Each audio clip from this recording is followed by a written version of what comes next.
እንደምን አደራችሁ የተከበራችሁ አድማጮቻችን ከሐራምቤ ሬዲዮ 98.7 የጥር 14 2018 የሰዓቱን ዜና ይዘን ቀርበናል። ዜናዎቻችንን ጨምሮ የተለያዩ ዕለታዊ ዝግጅቶቻችንን በዌብሳይታችን www.radioharambe.com በኩል በቀጥታ ስርጭት እንድትከታተሉ እየጋበዝኩ ለሰዓቱ ልንነግራችሁ ከመረጥንላችሁ ዜናዎች መካከል ዋናዎቹን እናስቀድም።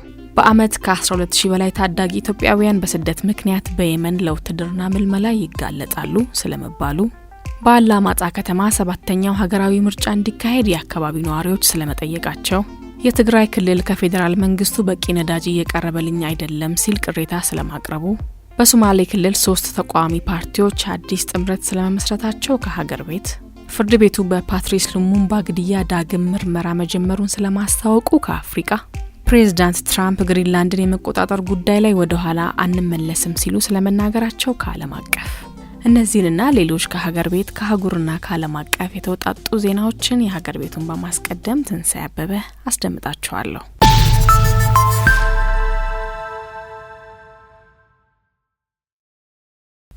በአመት ከ12000 በላይ ታዳጊ ኢትዮጵያውያን በስደት ምክንያት በየመን ለውትድርና ምልመላ ይጋለጣሉ ተባለ። ኢትዮጵያውያን ታዳጊዎች በየመን ወታደራዊ አገልግሎት እንዲሰጡ እየተገደዱ መሆኑን የሴቶችና ማህበራዊ ጉዳይ ሚኒስቴር አስታውቋል። በህገ ወጥ መንገድ ከሀገር ወጥተው የመንን መሻገሪያ ከሚያደርጉ ኢትዮጵያውያን ስደተኞች መካከል ቀላል የማይባል ቁጥር ያላቸው ለወታደራዊ አገልግሎት በግዳጅ እንደሚሰማሩ ነው ከጣቢያችን ጋር ቆይታ ያደረጉት በሴቶችና ማህበራዊ ጉዳይ ሚኒስቴር የተመላሽ ዜጎች ጉዳይ መሪ ስራ አስፈጻሚ የሆኑት አቶ ደረጀ ተጊበሉ አስታውቀዋል። አድማጮች የዚህን ዜና ዝርዝር የሀገር ቤት የአፍሪካና የዓለም አቀፍ ዜናዎቻችን እንዳበቁ የምታደምጡት ይሆናል።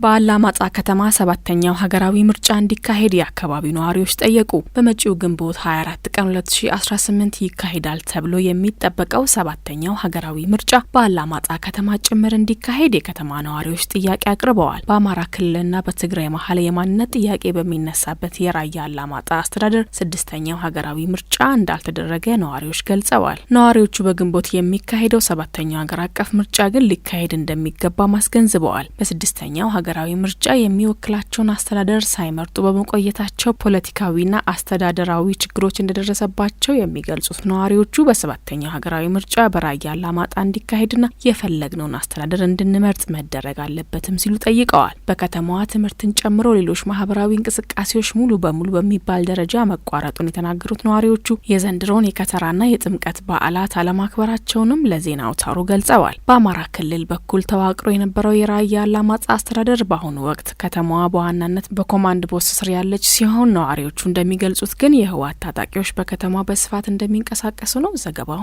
የሪፖርተር ነው።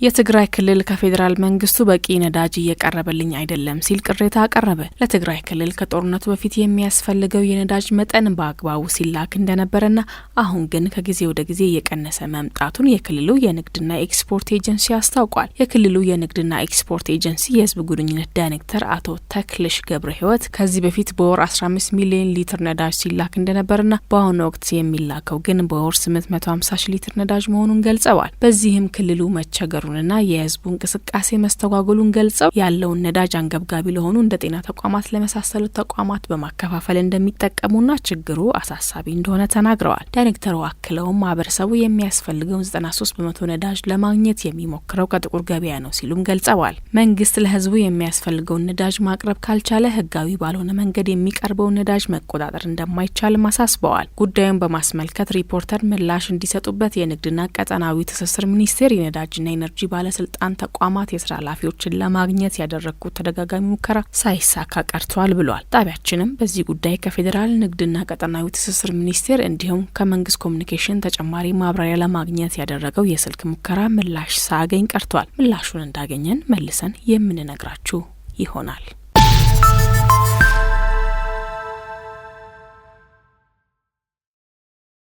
በሶማሌ ክልል 3 ተቃዋሚ ፓርቲዎች አዲስ ጥምረት መሰረቱ። የኦጋዴን ብሔራዊ ነጻነት ግንባር ወይም ኦብነግ ክንፍና ሌሎች 2 ፖለቲካዊ ንቅናቄዎች የሶማሌ ሕዝብ የራስን እድል በራስ የመወሰን የተባለ ጥምረት መመስረታቸውን ቢቢሲ ዘግቧል። ጥምረቱን የመሰረቱት በአብዱራህማ ማህዲ የሚመራው የኦብነግ ክንፍ፣ ኮንግረስ ፎር ሶማሊ ኮዝና ሶማሌ ሪጂናል ዲሞክራቲክ አሊያንስ የተባሉ ድርጅቶች መሆናቸው ተገልጿል። ጥምረቱ የተመሰረተው ማክሰኞ ጥር 12 ቀን 2018 መሆኑን በኦብነግ የማህበራዊ ሚዲያ ገጽ ላይ የወጣው መግለጫ ያመላክታል። ድርጅቶቹ በመግለጫቸው ላይ ሰፊ ነጥቦችን ያነሱ ሲሆን ከነዚህም መካከል የሶማሌ ህዝቦች የጋራ መብቶችን ማሳደግና የህዝቡን የፖለቲካዊ ውክልና ለማጠናከር የሚሉ ጉዳዮች ዋነኞቹ ናቸው። የሶማሌ ህዝብን የጋራ መብቶች ክብርና ፖለቲካዊ መጻኢ ዕድል ማሳደግም ሌላኛው የጥምረቱ መቋቋም ምክንያት እንደሆነም ጠቅሰዋል። መንግስት የሰላም በሮችን ዘግቷል በማለት የከሰሰው የጥምረቱ መግለጫ የድርድር ዘመን አብቅቷል ሲልም የሶስቱን አካላት አቋም ይፋ አድርጓል። መንግስት በበኩሉ ታጣቂ አካላትን ጨምሮ ተቃዋሚ ፖለቲካ ድርጅቶች ለሰላም በሩ ክፍት እንደሆነ ሲገልጽ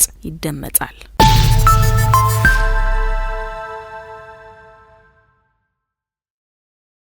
ባለስልጣኑ ፍቃድ አውጥተው የሚንቀሳቀሱ መገናኛ ብዙኃን ቁጥር 309 ደርሷል አለ። የኢትዮጵያ መገናኛ ብዙኃን ባለስልጣን በኢትዮጵያ ህጋዊ ፍቃድ አግኝተው የሚንቀሳቀሱ የሚዲያ ተቋማት ቁጥር 309 መድረሱን አስታውቋል። በተጨማሪም 55 አዳዲስ ሚዲያዎች ፍቃድ ወስደው በዝግጅት ላይ እንደሚገኙ ባለስልጣኑ ገልጿል። የሚዲያዎቹ ቁጥር የብሮድካስት፣ የበይነመረብ፣ የህትመትና የውጭ መገናኛ ብዙኃንን ያካተተ ስለመሆኑም ተመላክቷል። በዚህ መሰረት 175 የብሮድካስት፣ 20 የህትመት፣ 35 የውጭ ሚዲያዎች 73 የበይነ መረብና 5 የክፍያ ኢንተርኔት ብሮድካስት፣ 1 የነጻ የኢንተርኔት ብሮድካስት መገናኛ ብዙኃን ምዝገባና ፍቃድ አግኝተው እየተንቀሳቀሱ መሆኑን አስታውቋል። ከነዚህም ውስጥ 254ቱ በስርጭት ላይ የሚገኙ ሲሆን 55ቱ ደግሞ በዝግጅት ላይ መሆናቸውም ተጠቁሟል። ባለፉት 6 ወራት ለ39 የመገናኛ ብዙኃን የፍቃድና የብቃት ማረጋገጫ ሰርተፊኬት አገልግሎት መስጠቱን ባለስልጣኑ ጨምሮ ገልጿል።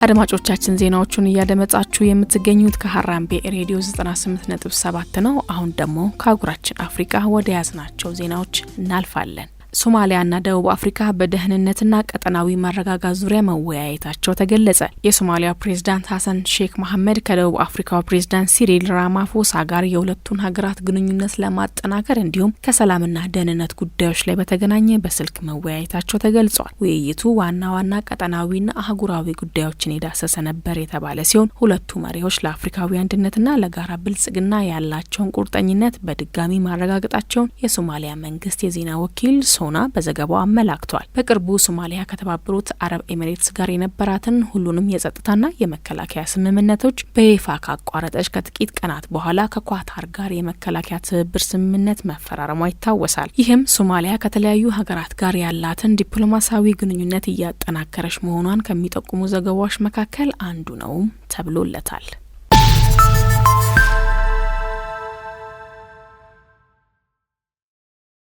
ፍርድ ቤቱ በፓትሪስ ሉሙምባ ግድያ ዳግም ምርመራ መጀመሩን ገለጸ። የቤልጂየም ፍርድ ቤት በ1961 በኮንጎ የነጻነት ታጋይ ፓትሪስ ሉሙምባ ላይ የተፈጸመውን ግድያ አስመልክቶ ብቸኛው በህይወት ያለ ተጠርጣሪ ላይ ክስ ለመመስረት እያጤነ መሆኑን አስታውቋል። የሟቹ የኮንጎ ጠቅላይ ሚኒስትር የልጅ ልጅ የማ ሉሙምባ በብራስልስ ፍርድ ቤት በዝግ ከሚካሄደው ችሎት በፊት እንደገለጹት ጊዜን ወደ ኋላ መመለስ አንችልም፣ ነገር ግን የቤልጂየም የፍትህ ስርዓት ስራውን እንዲሰራና እውነታውን ይፋ እንዲያደርግ ተስፋ እናደርጋለን ማለታቸውን ኤኤፍፒ የዜና ወኪል ዘግቧል። ክስ የቀረበባቸው የ93 ዓመቱ ኤቲኤን ዳቪዮን በወቅቱ የአውሮፓ ኮሚሽነር የነበሩና ሉሙምባ በተገደለበት ወቅት ጀማሪ የቤልጂየም ዲፕሎማት እንደነበሩ ተመላክቷል። ግለሰቡ በቤልጂየም ፌዴራል አቃቤ ሕግ በሉሙምባ ህገወጥ እስራትና ዝውውር እንዲሁም ዝቅ የሚያደርግ አያያዝ በመፈጸም ተሳትፎ ነበራቸው በሚል ክስ ቀርቦባቸዋል። ዳቪዮን በበኩላቸው ከዝግ ችሎት በፊት ምንም አይነት አስተያየት ለመስጠት ፈቃደኛ አለመሆናቸውን የዜና ምንጩ ዘግቧል።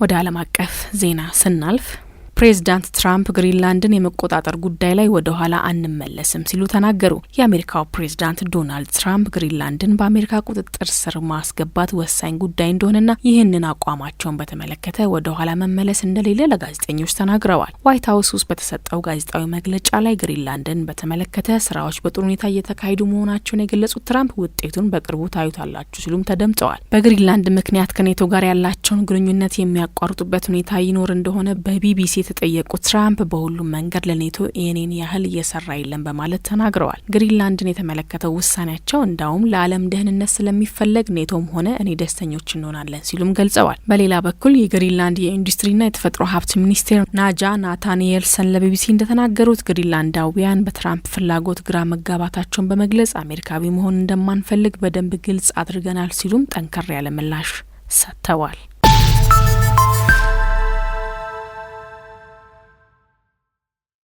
አድማጮቻችን በመግቢያችን ላይ በዝርዝር እናስደምጣችኋለን ወዳልነው የሀገር ቤት ዜና ስናልፍ በአመት ከ12,000 በላይ ታዳጊ ኢትዮጵያውያን በስደት ምክንያት በየመን ለውትድርና ምልመላ ይጋለጣሉ ተባለ። ኢትዮጵያውያን ታዳጊዎች በየመን ወታደራዊ አገልግሎት እንዲሰጡ እየተገደዱ መሆኑን የሴቶችና ማህበራዊ ጉዳይ ሚኒስቴር አስታውቋል። በህገ ወጥ መንገድ ከሀገር ወጥተው የመንን መሻገሪያ ከሚያደርጉ ኢትዮጵያውያን ስደተኞች መካከል ቀላል የማይባል ቁጥር ያላቸው ለወታደራዊ አገልግሎት በግዳጅ እንደሚሰማሩ ነው ከጣቢያችን ጋር ቆይታ ያደረጉት በሴቶችና ማህበራዊ ጉዳይ ሚኒስቴር የተመላሽ ዜጎች ጉዳይ መሪ ስራ አስፈጻሚ የሆኑት አቶ ደረጀ ተጊበሉ አስታውቀዋል። አድማጮች የዚህ ዜና ዝርዝር ባልደረባችን አይንሸት ሙልጌታ እንደሚከተለው ታስደምጠናለች።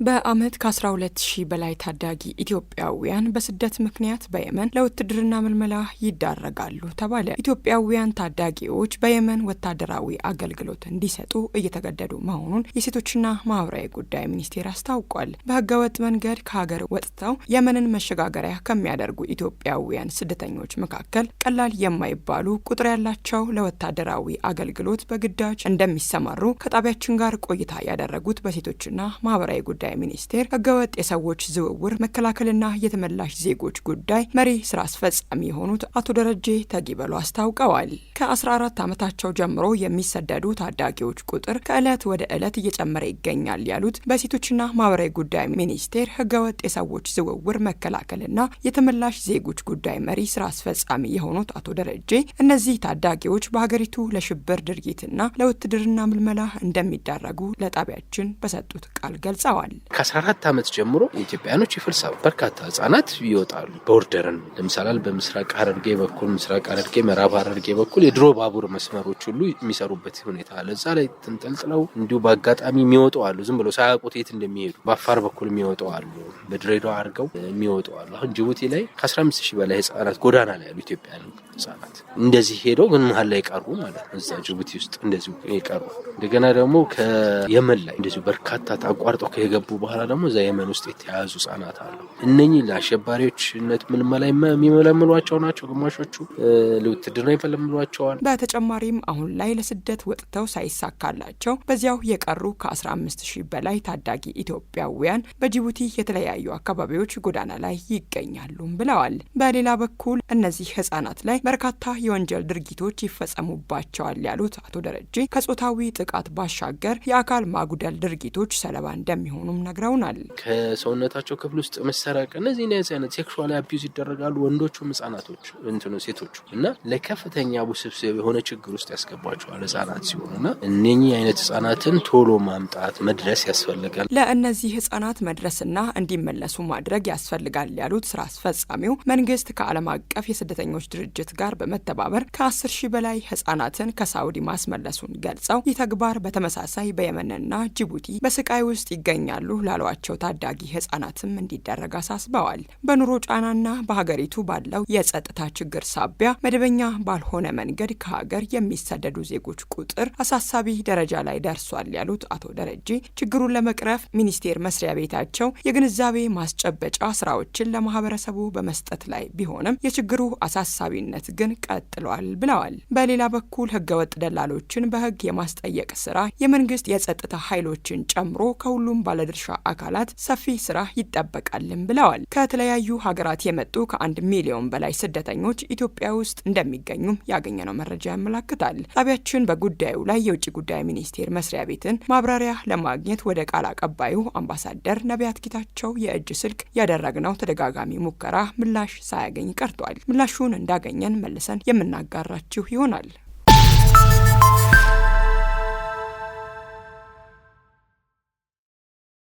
አድማጮቻችን ዜናዎቻችን አብቅተዋል። ከመሰናበታችን በፊት የነገርናችሁን የዜና ርዕሶች እናስታውሳችሁ።